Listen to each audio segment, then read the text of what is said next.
እንግዲህ ድራማ ቢሆንም እንግዲህ ውድ የሀገሬ ልጆች ማለት ነው። ድራማ ቢሆንም አንዳንድ ጊዜ የነበርንበትን ለምን እንረሳለን ነው። ጽናት በዚህ ልክ የነበረችበትን ለምን ረሳች የሚለው ጥያቄ አላሳደረባችሁም እንዴ? ሰላም ጤና ይስጥልኝ። ውድና የተከበራችሁ የሀገሬ ልጆች በያላችሁበት የዓለም ዳርቻ ሰላማችሁ ብዙ ትርፍ ይበልልኝ እያልኩኝ እንግዲህ ተወድሁ ሰላምታዬን እንዲደርሳችሁ እያቀረብኩኝ ወደ ቪዲዮ እንቀጥላለን ማለት ነው። አንዳንድ ጊዜ የነበርንበትን ስንረሳ ጥሩ አይደለም። ድሀ ሁነን ሀብታም ስንሆን ደግሞ የሚያረገንን የሚያሳጣን ባላትን ጥሩ ባል ስናገኝ ደግሞ የሚያረገንን የሚያሳጣን ተቀጥረን ስንሰራ የነበርን ሰዎች ሰራተኛ ሲቀጠርልን የሚያሳጣንን የምንሰራውን የሚያሳጣን ሰዎች ለምን ማለት የነበርንበትን ቶሎ መርሳት ምን አመጣው ነው። እውነት በጣም ነው የተናደድኩት ዛሬ። ፀሐይ ደግሞ ቆመ በይና ቁመትሽን አሳያቸው ማለት ነው። አንቺ ጣውላ ቂጥ የኔ ጣውላ ቂጥ ማለት ነው። እና አንዳንዴ ለምን የሚል ጥያቄ ያሳድርብኛል። ምናልባት ይሄ ድራማ ሊሆን ይችላል ማለት ነው። ግን በእውነተኛ ታሪክም እንደዚህ አይነት ነገር አለ። እኔ የማውቀውም ያየሁትም ስላለ ማለት ነው። ድሮ ለስንት ዓመታት ተቀጥሮ ሲሰሩ የነበሩ ሰዎች ሰራተኛ ሲቀጥሩ ግን እንዴት እንደሚያረጋቸው እኔና እግዚአብሔር ነን የምናውቀው። ስለዚህ ለምንድን ነው እንደዚህ የሚያደርገን? እኔም ብሆን ሰራተኛ ነገር ብቀጥር እንደዚህ ነው ወይ የሚያደርገኝ የሚል ለራሴም ስጋት እያሳደረብኝ ነው። አይደለም ሰዎቹ ላይ ሳየው እኔ ራሱ እኔ የምቀየር ይሆን እንዴ? ሰራተኝነት ተቀጥሮ መስራት እንዴት እንደሚያስጠላ እያየሁት፣ እንዴት በቃ እንደሚደብር እያየሁትኝ እቀየር ይሆን ወይ ብዬ ለራሴ ማስባለሁ። እና ውድና የተከበራችሁ ቤተሰቦች ለዚህ ቻናል አዲስ የሆናችሁ ላይክ፣ ሸር፣ ሰብስክራይብ በማድረግ ቤተሰብ የሆኑ አዳዲስ የምንለቃቸው መረጃዎችም ሆነ አዝናኝ ነገሮች እንዲደርሱ ተወዲሁ እየጋበዝኩኝ እስኪ ጽናትና እንትና ደግሞ ማነው ስሟ ብሌን እናያቸው እስኪ ማለት ነው። ማን ይበልጣል? ማን ቆንጆ ነው? ቆንጆ ናት እኮ እውነት ለመናገር ብሌን ናት። ማነው ስሟ ኬራን ፈልጋ አይደለም። ራሷ ለራሷ የሚያስጨንቃት ብዙ ውስብስብ ያለ ህይወት አላት። እንደ ቁንጅናዋ እንደ እንትኗ ለኪራ ትገባዋለች እንጂ አታንሰውም ማለት ነው። እሷ ደግሞ በዚህ አይነት አንግል መቼም አንድ ቀንም አይተው አታውቅም። ግን ዝም ብላ ጥልቅ ጥልቅና በቃ ውርዴት የማያጣት ማለት ነው። በቃ ጥልቅ ጥልቅ ቀልቀል ለምትለው ነገር ደስ ትለኛለች። በነገራችን ላይ ስትንቀለቀል ራሱ እንዴት አባቱ እንደሚያምርባት ማለት ነው። እና ቤተሰቦች እንግዲህ አንዳንዴ ልናስተውላቸው የሚገባቸው ነገሮች ሰራተኝነት ወደ አሰሪነት ስንቀየር ያድካም ቶሎ የምንረሳው ለምንድን ነው ነው ለእኔ ጥያቄ የሆነብኝ። እንግዲህ እናንተ ደግሞ አይዶን ነው አላውቅም።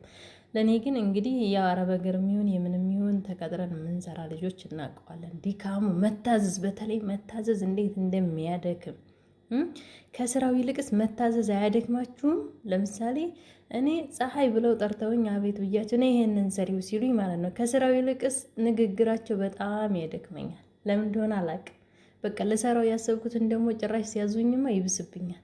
አሁን ጽናት ሰራተኛዋን ከቤቷ ነይ ውጪ የተሰጠሽን እድል ለምን ታባክኛለሽ? ልጅቱ በምን አይነት ሁኔታ እያለፈች እንደሆነ አይታታለች፣ ተረድታታለች፣ ብላ ሰምታታለች። ለምን ነው አንዳንዴ ችግሮችን ብለን ለመስማት ፈቃደኛ የማንሆነው ነው? አንዳንዴ የሰው ልጅ ወዶ ላይሆን ይችላል። እዚህ ውስጥ የሚገባው ወዶ ላይሆን ይችላል። ትምህርት ቤት የቀረችው እንግዲህ ይችል ወዳ አይደለም፣ በሆነ ምክንያት ነው። በጓደኛዋ ምክንያት እያደረገቻት ያሰናከለቻት። እሷ ደግሞ ወጡ አረረ እንደዚህ ያለ እራሷ ሳረራ በሷ ለምን ታሳባለች? አስቤዛ ስለማገጃ አስቤዛ ስለማታሟለኝ አንቺ እኮ ነሽ ያሳረርሽው እኔ አይደለሁም ስትላ መልስ ሰጠቻት። እንግዲህ ይህን ይመስላል ማለት ነው። ደግሞ ክብሮንና ጆከር የሚያሳዝኑትስ ማለት ነው በአንድ ኤንስት ሁለት አባወራ ተጠምደው አሳዛኟ ማለት ነው። የኔ ቆንጆ ሰንዬ እሷ ምን ውስጥ እንደገባች ሰው አልተረዳትም። ሰው ግን ለምን አገባሽ፣ ለምን እንደዚህ ያልሽ፣ ለምን ወሰንሽ? ጆከር እኮ ማለት ህሌናዋን እንዳትወቅስ ወይም እንዳትሸጥ እያገዛትና እየታደጋት ያለ ልጅ ነው። ብታገባውስ ክብሮን ስትወደውና ስታፈቅረው ጥሏት አልሄድም እንዴ? አልሰባበራትም እንዴ? አሁን እንደገና ተመልሶ ገጭጓ ማለት እህቷን መርጣ ሄዳለች ቢል እና እህቷን ጥላ ወደሱ ብትጠቀለልልን ነገቷት የሆነ ነገር ቢፈጠር ወደ ማን ትጠጋለች? ታው እዚህ ጋር ወንዶች አትሸወዱ። የሆነውን ነገር ሁሉ ጥለንላችሁ ብንመጣ እኮ እናንተ ለእኔ ብለሽ መጣሽ ሳይሆን ራስሽን ወደሽ ነው የመጣሽው፣ ለራስሽ ወደሽ እና ፈቅደሽ እንጂ እኔ ምን አገባኝ የምትሉት ነገር አለ። ስለዚህ የሰኒ ምርጫ ትክክል ነው እንደኔ ማለት ነው። ዘመድ ከዘመዱ አህያ ካመዱ የሚባል ተረት አለ። ምክንያቱም እህቷ ናት የምታዋጣት እሷ አይደለም። ስለዚህ መሆን ያለበትን ነው ያደረገችው። ሰኒ በጣም ጎበዝና ጀግና ሴት፣ ለእኔ አራያ የምትሆን ሴት ናት ማለት ነው። ለነገሮች ቁጥብ፣ ሰዎችን ደግሞ በምርመራ የምትደርስና የምታምን በጣም ጎበዝ ሴት፣ በጣም ጎበዝ ልጅ ማለት ነው። አስተዋይ፣ የልጅ አስተዋይ ጽናት። ድሮ በጣም እወድሽ ነበር፣ አሁን ደግሞ በጣም እያስጠላሽ መጣሽ። ምክንያቱም ተሰራተኝነት ስወጪና ባለሀብታሙ ኪራን ስታገቢ የተለወጥሽው መለዋወጥ በጣም አስጠላኝ። ምክንያቱም እኔ ስለ ድራማው ለፈተፍስ ሳይሆን ድራማ መሆኑን እያወቅኩኝ አንዳንድ አሰሪዎች እንደዚህ አይነት ስላለ ተሆቴል ሰራተኝነት ያወጧቸውና እነሱ ሰራተኛ ሲቀጠርላቸው እንዴት እንደሚያረጋቸው በስማም ተው። ተመስተንግዶ ወደ ማረግ ወደ ያለው ትዳሯን ይዛ ስትመራ የቤት ባለቤት ወይም ደግሞ የቤት እንስት የቤት እመቤት ስትሆን የሚያደርጋትን የሚያሳጣት ስንቷ ናት? እውነቱን እንነጋገር ከተባለ ማለት ነው። ስለዚህ ነው እንጂ ለድራማው ልፈተፍት አይደለም። እና የጽናት አካሄድም እንደዛ ነው የሆነብኝ። እንግዲህ ሰውዬን ይቅርታ ሶሪ ሰው የነበረበትን ሲረሳ በቶሎ ጊዜ እንደሷ አይቻላቅም ማለት ነው። በጣም ረሳችሁ እኮ በጣም አሁን ተጋቡ፣ አሁን እንትን አሉ፣ አሁን ሰራተኛ ተቀጠረ፣ አሁን ትቀናለች፣ አሁን ትበሳጫለች፣ አሁን ኪራ ላይ እምነት አጣች እኮ። ምክንያቱም እሷ ከሌሎች ልጆች ላይ አንገቷን ደፍታ ቅለስልስ እያለች ስለነጠቀች ማለት ነው። ለዛም ነው ምን ልጅ እናቱን አያምንም የሚባል አለ። ሌባ ልጅ እናቱን አያምንም ነው፣ ሌባ እናት ልጇን አታምንም የሚባል ተረት አለ። እና እንደዛ ነው የሆነችብኝ ለእኔ ማለት ነው። ያው አንዳንድ ሰዎች እንደዛ ብለን ትዳር እንይዝና ሰራተኛ ሲቀጠርም በእንደዛ አይነት ህይወት የኔን የምትቀማኝ የሚመስለን በጣም ብዙ ሰዎች አለን። አዎ እንትኑ ማለት ነው ጀዋሌ ስታክ ያደርጋል እና በመካከል ስታክ ስለሚያደርግ እየተነሳው እየሄድኩኝ እንደገና ቪዲዮ ኦን አደርጋለሁ። ለዛ ነው ቁጭ ብድግ ምለው። ምነው አርፈሽ አሰሪም ወይ እንዳትሉኝ ማለት ነው። በድጋሚ ለዚህ ቻናል አዲስ ይሆናችሁ ላይክ፣ ሼር፣ ሰብስክራይብ እንዳይረሳ። ነባሮችን ማበረታቱኝ።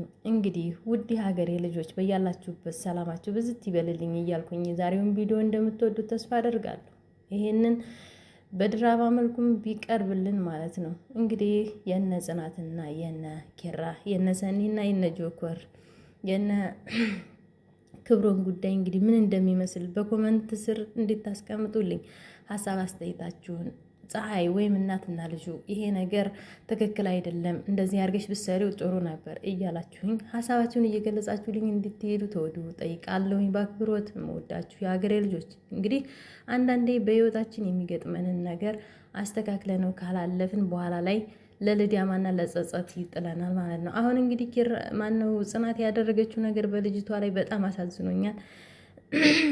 ማናት ደግሞ ኒና ደግሞ ለወሬ ስትል ልትሞት ነበረ ህይወቷን እስከ ማጣት ድረስ። አንዳንዴ ለወሬ መስገብገብ ህይወታችንን ያሳጣናል። እስኪ ይሄ ግድግዳ ቢቆረቆር ምን ይወጣዋል? እሷም ተነገር ምን ታገኛለች? ምን የምታገኘው ነገር የለም። እና አርፋ ብትቀመጥ ምን ትሆናለች? ኒና እኮ የቂጧ ብርጭቆ ብርኩማዬ ነው ምን የተሰበረ ስትል ጭራሽ ህይወቷንም ቁምሳጥን ውስጥ ዘግቶ በቁሟ ቀብሯት ነበር። ያ ጭራቅ የሆነ ልጅ ማለት ነው፣ ሰኒን የሚፈልገው ልጅ እና ለወሬ ለምንድን ነው የምንስገበገበው? እስኪ አርፈን እንቀመጥ። ተወሬ የለው ፍሬ ይባላል። ለምንድን ነው ለወሬ ይህን ያክል የምንሮጠው የምንስገበገበው? እኛ ለምን ሲባልስ ወሬ እናባረራለን ማለት ነው። እንግዲህ ኒና ለወሬ ስትል ህይወቷ ልታጣ የደረሰችበት ምክንያት የወሬ ጥማቷ ነው።